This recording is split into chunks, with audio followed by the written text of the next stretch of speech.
ஐயா, இப்போ நம்ம வந்து நுண்ணுயிர் உரத்தை பற்றி பேச போகிறோம். நான் அதுக்காக தான் நான் இங்கே வந்திருக்கேன். ஸோ நம்ம 90% மண் ஏற்கனவே கெமிக்கலால் பரவி போய் கிடக்கு. இப்போ அதை மீட்டெடுக்க ஆர்கானிக்னு சொல்லக்கூடிய ஆர்கானிக் மூலயமா தயாரித்த சாணி உரமாக இருக்கட்டும், இந்த மாதிரி நுண்ணுயிர்னு சொல்லுவோம்ல ஐயா, உயிர் உரங்களை கொண்டு மண்ணை மீட்டெடுக்க அரசாங்க சார்பிலையும் சரி, மாணவர்கள் சார்பிலையும் சரி, பல பிரைவேட் சார்பிலையும் சரி பல நடவடிக்கைகள் எடுத்துட்டு வராங்க.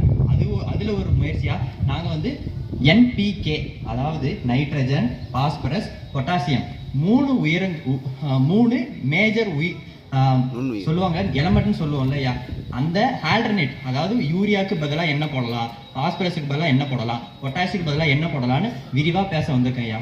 ஸோ இப்போ வந்து நைட்ரஜன், யூரியா சொல்லுவோம். யூரியா என்ன பண்ணுது? பச்சை, அதாவது வெஜிடேட்டிவ் க்ரோத்துன்னு சொல்லுவோம் ஆங்கிலத்தில்.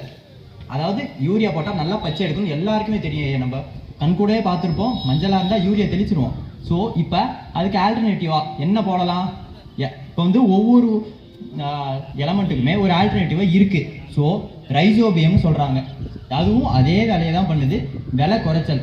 மக்கள் ஏன் பயன்படுத்த மாட்டாங்க? அதுக்கான காரணமும் இருக்குது. ஒரே ஒரு காரணம் தான், அதோடைய செல்ஃப் லைஃப், அதாவது தேக்கி வைக்க முடியாது. அதை யூரியானா 6 மாதத்துக்கு மேலேயே கூட வச்சு போடலாம். ஆனால் இதோடைய ஆயுள் காலம் எவ்வளவு? 6 மாதம். அது எல்லாமே உயிர் தானே. உயிரை பாட்டில் பிடிச்சி வச்சா என்ன ஆகும்? செத்து போயிடும்.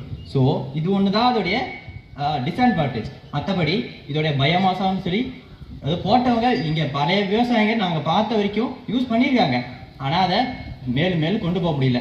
யூரியா அந்த அளவுக்கு அந்த உப்பு நம்மளை வந்து யூஸ் பண்ண வச்சிருக்கு. இந்த யூரியாவோட வரலாறு தெரியுமா ஐயா? 2ஆம் உலகப் போரில் எனக்குமே ஒரு ஐயா தான் சொன்னாங்க, விவசாயி ஐயா தான் சொன்னாங்க, 2ஆம் உலகப் போரில் குண்டு போடுறதுக்கு மீந்த உரங்களை சில ரசாயனங்களை ஆட் பண்ணி வந்த பை ப்ராடக்ட் தான் இந்த யூரியா.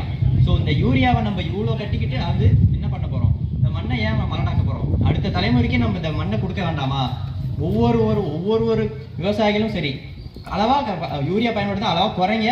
அதேமாரி இந்த நுண்ணுயிரங்களை போகிறத அதிகப்படுத்துங்க. நீங்களே கண்கூடாக பார்ப்பீங்க, உங்கள் மகசூல் குறையிறதுக்கு வாய்ப்பே இல்லையா. நான் வந்து எழுதி தர வாய்ப்பே இல்லை. அதை வந்து நம்ம விவசாயிகளுக்கு அறியாமல் இருக்குது, கொஞ்சமாக அறியாமல் இருக்குது, அவ்வளோதான். விவசாயிங்க மேலே எந்த விதமான குற்றச்சாட்டும் வைக்கல. நீங்கள் பயன்படுத்தி பாருங்கள். ஒரு போகம் சும்மா ஒரு 25 குழியில் போட்டு பாருங்கள். உங்கள் யூரியா போட்டதுக்கும் இந்த நுண்ணுயிர் இதெல்லாம் சொல்லி சாணி உரமாக இருந்தால் சரி, ஒரு 25 குழியில் போட்டு பாருங்கள். மகசூல் வரலைன்னா திருப்பி எங்கள் காலேஜில் கூட வந்து கேளுங்க ஐயா, நாங்கள் வந்து இதுக்கு பொறுப்பேற்றோம். ஸோ நைட்ரஜன் இது வந்து பச்சை பிடிக்க வைக்க ஒரு முக்கியமான எலமெண்ட். ஸோ அதுக்கு ரைசோபியம்னு ஆல்டர்னேட்டிவ் இருக்குது. ஸோ அதை வந்து நம்ம யூஸ் பண்ணலாம். பாஸ்பரஸ்ன்னு சொல்கிறாங்க. பாஸ்பரஸ் என்ன பண்ணுது? வேர், அதாவது வேர் மூலயமா வேர் பெனட்ரேஷன், வேறு ஊடுருவி போக பொட்டாசியம்ன்ற ஒரு அமிலம் மிக ஊண்டுதோலாக இருக்குது. ஸோ அதுக்கு வந்து பாஸ்பேட் கரைக்கும் புஞ்சை, பாஸ்பேட் பாக்டீரியா ஆகிய இதுதான் 2 நுண்ணுயிர் உரங்கள் மோஸ்ட்டாக யூஸ் பண்ணுவாங்க. ஸோ இதை வந்து நம்ம பயன்படுத்துறது மூலயமா இந்த வேர் வளர்ச்சியை நம்ம ஊக்குவிக்க முடியுது.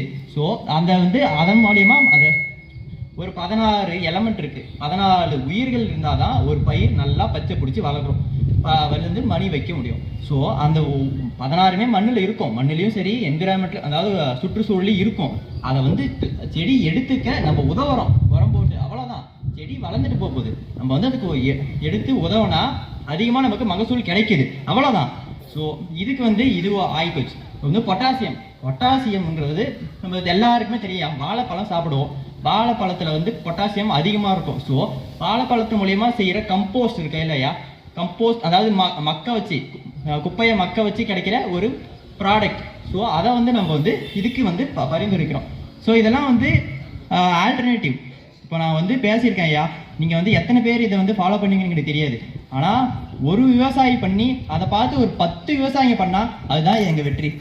ஸோ அந்த ஒரு விவசாயம் நீங்கள் இருக்கக்கூடாதா? யாராவது இங்கே இருக்கிற ஒருத்தர் இருக்கக்கூடாதா? எங்கள் ஆசை. ஸோ இந்த வாய்ப்பளித்த அனைவருக்கும் நன்றி, வணக்கம்.